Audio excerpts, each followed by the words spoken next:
जय गौ माता जय ठाकुर जी धन्यवाद प्राकृतिक फार्म नारायण भाई ओसरा। चलो मित्रों आज आपणे बात करवा जई रह्या छीए। बे त्रण कॉमेंटो हती अने एक मारो व्यक्तिगत अनुभव शेर करूँ। खास गौपालन में घणी बधी समस्याओं आवती होय एनाथी राहत मळवा माटे एक प्रश्न एवो हतो खापरी एटले के आचरमां लोही आववुं अने एक प्रश्न एवो हतो के ईटेड़ा माटेनुं सोल्यूशन। तो चलो पहला पहला एक तमने मारो व्यक्तिगत अनुभव तमने कहूँ अने शेर करूँ। आपणे हूँ कोईपण प्रकारनी कोई प्रोडक्टनी जाहेरात नहीं करतो। पहला वहेला तमने कहेवा मागुं छुं, मात्र ने मात्र बताड़वा मागुं छुं। जो एक आ डोल बराबर जे प्लास्टिकनी डोल छे, एक आ प्लास्टिकनी डोल ए ज कंपनीनी छे। 10 ने 10 20 किलो અત્યાર સુધીમાં છેલ્લા 3 વર્ષથી હું ખવડાવું છું। મારો અનુભવ હું તમારી સાથે શેર કરવા માગું છું। આ 20 કિલોની ડોલ, આ 10 કિલોની, પહેલીમાં 10 કિલોની પેઢી અને એવી આવી 20 કિલોની ડોલું ઘરે જતી રહી છે।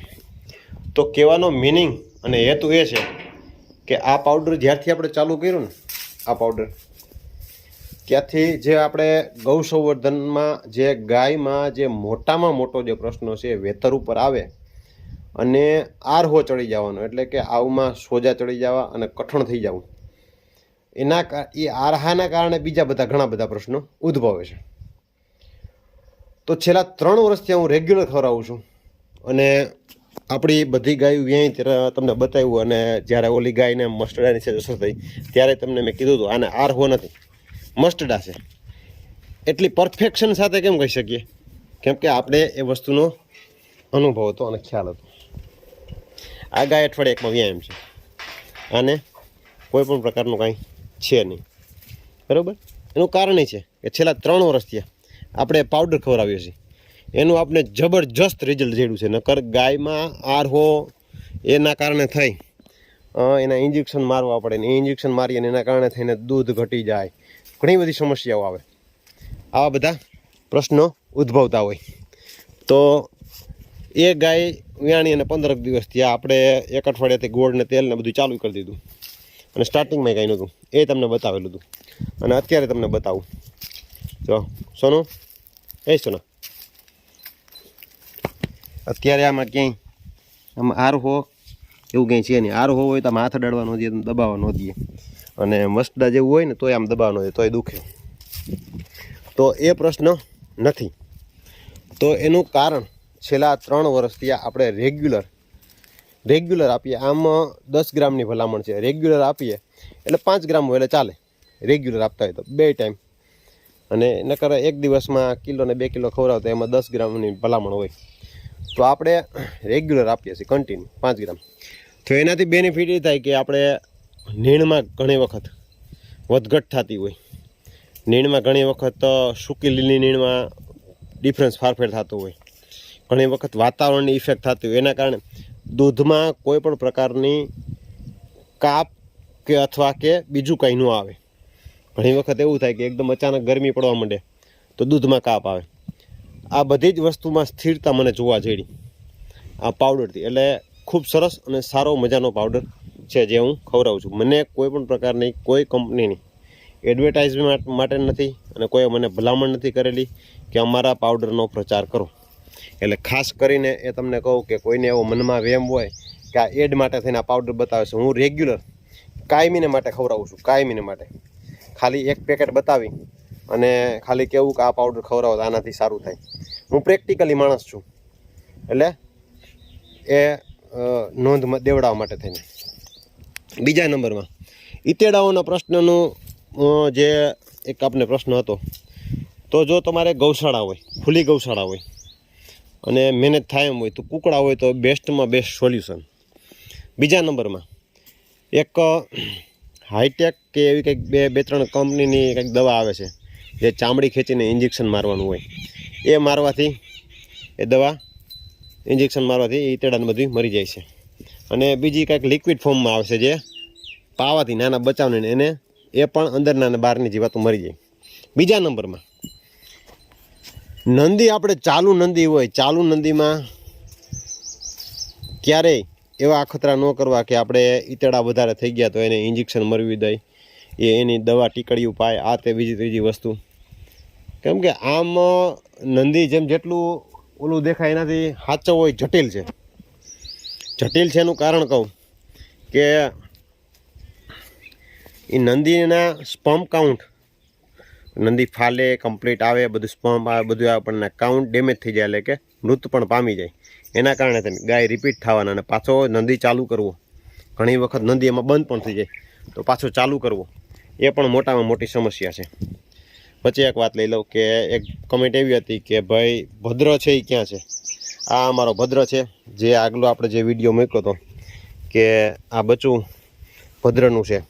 આ અમારો ભદ્ર છે અને ભદ્રની તમે હાઇટ જોઈ શકતા હશો. ભદ્રની હાઇટ આમ ટૂંકમાં મને આમ ખંભા આમે પહોંચે છે, તમે આમ જોઈ શકતા હશો. અને એકદમ શાંત સ્વભાવનું. એટલે એ ચાલુ નંદીમાં એવા અખતરા આપણે ન કરવા. તો ઘણાને બધે એવું હોય કે એના પેટમાં કૃમિની કે બીજી ત્રીજી કંઈ દવા કરવી, તેના માટેનો સોલ્યુશન આપો. તો એના સોલ્યુશન માટેનું થાય કે એને આપણે કાળી જીડી છે કે એ છે એ ખવડાવીએ. પછી અમુક ટાઈમે તમે લીમડો નાખશો તો લીમડો બહુ ખાય, એના પેટના કૃમિ માટે થઈને. તો આ આપણે ઈતળા માટેના જે પ્રશ્નોનો જે વાત જે કોમેન્ટ હતી એના વિશેનો આપણે જવાબ દીધો. તો હવે એક વાત જે ખાપરી વિશેનો, જે લોહી આવે એના વિશેનો હતો. તો એ કેવા એ લોહી આવવું એ ખાસ કરીને જ્યારે પહેલું વેતર જ્યારે પહેલી જ વખત હોડકું વ્યાતું હોય ત્યારે ખાસ સાચવવાનો આગ્રહ ઓછો રાખવાનો. સાચવવાનો આગ્રહ ઓછો રાખવો. બીજા નંબરમાં લીલી મકાઈ તમે રેગ્યુલર ખવડાવતા હોય વ્યાણી હોય ત્યારે, પછી પેલવેતરી હોડકી હોય તે ભલે, અને બીજું અત્યારે હોય તો, કેમ કે અત્યારે લીલા ચારામાં અમે ખાસ કરીને મકાઈમાં પુષ્કળ પ્રમાણની દવા છાંટવામાં આવે છે, પુષ્કળ પ્રમાણની. અને દવા બહુ હાનિકારક છે. એના કારણે થઈ ગાય ભેંસમાં બેયમાં લોહી આવવાનું, એટલે ખાપરી થઈ જવાના બધાના અત્યારે બહુ મોટામાં મોટી ફરિયાદો છે.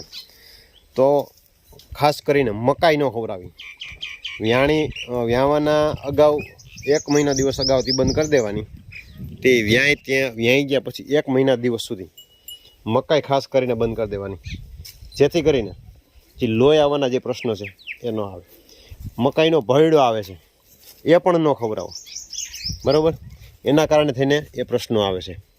બીજા નંબરમાં 1 મહિનો દિવસ સુધી મકાઈને કપાસિયાનો જે ખોળ આવે છે એ પણ ન ખવડાવવો જોઈએ. અને જો છૂટી રહેતી હોય તો જ મકાઈનો ભયડો, મકાઈ પ્લસ કપાસિયાનો ખોળ આવે એ ખવડાવવો જોઈએ. કેમ કે મકાઈ એટલું શરીરમાંથી પાણી શોષી લે છે, મકાઈનો ભયડો છે એટલું બધું પાણી શોષી લે કે એને પાણીની તરસ, અતિશય પાણીની તરસ લાગે છે. અને મકાઈમાં પુષ્કળ પ્રમાણમાં દવા છટાય છે. એના કારણે થઈ ઘણી વખત તો આ રિઝલ્ટ પણ લીધેલા છે. આમ મકાઈ, લીલી મકાઈ છે કે મકાઈ ભેળો છે, બંધ કરી અને બીજા ત્રીજા દિવસે બંધ થઈ જાય. અને એમાં પણ એક સરસ મજાનો પાવડર આવે છે, મસ્ટર્ડામાં પણ કામ કરે છે, લોહી આવતું એમાં પણ કામ કરે છે, અને રસી કે એવું હોય તો એમાં પણ એક સરસ મજાનો એક પાવડર આવે છે, એ પણ કામ કરે છે. જેનાથી આ બધા પ્રશ્નોનો સોલ્યુશન થઈ જાય છે 3 થી 4 દિવસમાં જ. કોઈ પણ પ્રકારના ઇન્જેક્શન કે કોઈ આપ્યા વગર જ. ઇન્જેક્શન કે આપણે આપીએ ને ઇન્જેક્શન કે કંઈ, તો એમાં દૂધ બારી જવાના અને પાછું દૂધ ન થવાના મોટામાં મોટા પ્રશ્નો જે છે. એટલે જ્યાં સુધી સ્ટીરોઇડ કે કોઈ ન પણ થતું હોય ત્યાં સુધી નહીં આપવાનું. આ બધી બાબતોનું ખાસ ધ્યાન રાખવાનું. અને એ જે પાવડર જે આપણે કીધું એ રેગ્યુલર મારે તો ચાલુ છે. એના કારણે થઈને ઘણી બધી સ્થિરતા અને ઓછી બીમારીઓ, આ બધી વસ્તુઓ મને છેલ્લા 2 થી 3 વર્ષમાં જોવા જઈ છે. પછી બાય ચાન્સ વેતર ઉપર આવી અને અચાનક જે કોઈ ઠંડી લાગી ગઈ હોય, કોઈ ગરમી લાગી ગઈ હોય, કોઈ એ પ્રશ્ન બન્યો હોય, કોઈ બીજો શરીરમાં કોઈ બીજો એકાએક પ્રશ્ન બન્યો હોય, એ વાત આખી અલગ છે. એટલે ખાસ કરીને આ બાબત ઉપર જે આપણે પ્રશ્નો હતા એના ઉપર ધ્યાન દોર્યું અને જે તમારો પોઈન્ટ હતો એના ઉપર મારા યોગ્ય માર્ગદર્શન પ્રમાણે જવાબ આપવાનો પ્રયત્ન કર્યો. જો આપણો વિડીયો સારો લાગ્યો હોય તો આ વિડીયોને ખૂબ શેર કરજો, જેથી કરીને અન્ય ગૌપાલકોને ખબર પડે, જાગૃત થાય, અને જેથી કરીને નાના મોટા ઝીણા મોટા પ્રશ્નોનું સમાધાન મળી અને ક્યાંક ને ક્યાંક આપણે ગૌપાલન, ગૌ સંવર્ધન તરફ આગળ વધી અને આગળ ક્યાંક આપણે વધવાનો પ્રયત્ન કરીએ. અને ગયા વર્ષે આ ગાયમાં અમારે દૂધ બહુ સારું હતું, પણ આ વર્ષે થોડીક તકલીફ થઈ ગઈ. એના કારણે તેનું દૂધ કેવું બને ને એ વસ્તુ જોવાની છે. કેમ કે આ વર્ષે આપણે એને જર હાથ મૂકીને પાડવી પડી હતી. જર પડી નહોતી કોઈ પણ પ્રકારના, કોઈ પણ કારણોસર. એટલે હવે આ વર્ષે હવે જોવાનું રહીએ. હજી તો 14 દિવસ જેવું થયું છે, 20-22 દિવસ પછી ખ્યાલ આવે, રેગ્યુલર દૂધ આવે પછી. તો આ અમારા છે ભદ્ર મહારાજ, જે કોમેન્ટ હતી કે ભાઈ ભદ્ર ક્યાં છે. આ અમારો ભદ્ર છે અને આ અમારો રુદ્ર છે બેઠો. અને સરસ મજાના એના ભદ્રના બચ્ચા છે. અને આપણે ત્યાં ભદ્રના બચ્ચા નથી એનું કારણ એ છે કે શરૂઆતમાં સ્ટાર્ટિંગમાં વહેલા રુદ્ર આપણે ત્યાં ચાલુ થયો હતો અને ભદ્ર પછી ચાલુ થયું હતું. ભદ્ર નાનો છે અને રુદ્ર મોટો છે. રુદ્ર આમ શરીર નાનું છે, એના મા બાપ બહુ મોટા છે 8 ગજાના, પણ એનું બાળ પણ ગંજાઈ ગયેલું હતું. એના કારણે તેને શરીરનું થોડુંક મીડિયમ રહી ગયું છે. પણ એના બચ્ચા એના હાઇટવાળા પૂરા થાય છે. આપણે જે વાછડો જે આપણે આપ્યો છે એ અત્યારે લગભગ એમ માનો ને કે 20 મહિનાનો થવા આવ્યો હોય છે લગભગ. અત્યારે આ રુદ્ર જેવડો જે વાછડો આપણો લાગે છે, મિશ્રીનો વાછડો છે. એટલે એના મા બાપ છે 8 ગજાવાળા પૂરા છે. અને આવનારા સમયમાં આપણે રુદ્ર ભદ્રના જે 2-3 જગ્યાએ બચ્ચા હોય એના પણ વિડીયો બનાવવાનો અને બતાવવાનો કોશિશ કરીશ.